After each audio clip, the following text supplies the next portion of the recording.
খেজুর এমন একটি ফল যা পুষ্টি ও ঔষধি গুণে ভরপুর। আধুনিক গবেষণায় দেখা গেছে খেজুরে থাকা অ্যান্টিঅক্সিডেন্ট, ফ্লাভোনয়েড ও ফ্যালোনিক অ্যাসিড শরীরের ক্ষতিকর ফ্রি রেডিক্যাল প্রতিরোধ করে এবং ক্যান্সারের কোষ বৃদ্ধি কমাতে সাহায্য করে।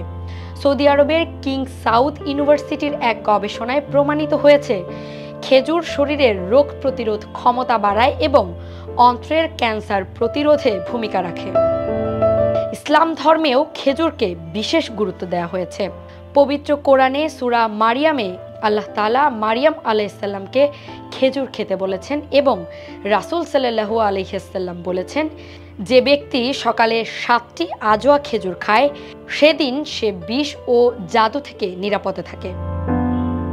ইবনে সিনা সহ প্রাচীন ও আধুনিক চিকিৎসাবিদরা খেজুরকে প্রাকৃতিক প্রতিষেধক হিসেবে উল্লেখ করেছেন। আধুনিক গবেষকরা খেজুরকে প্রাকৃতিক কেমোপ্রিভেন্টিভ এজেন্ট হিসেবে আখ্যায়িত করেছেন, যা ক্যান্সার কোষ ধ্বংসে সাহায্য করে কিন্তু সুস্থ কোষে কোনো ক্ষতি করে না।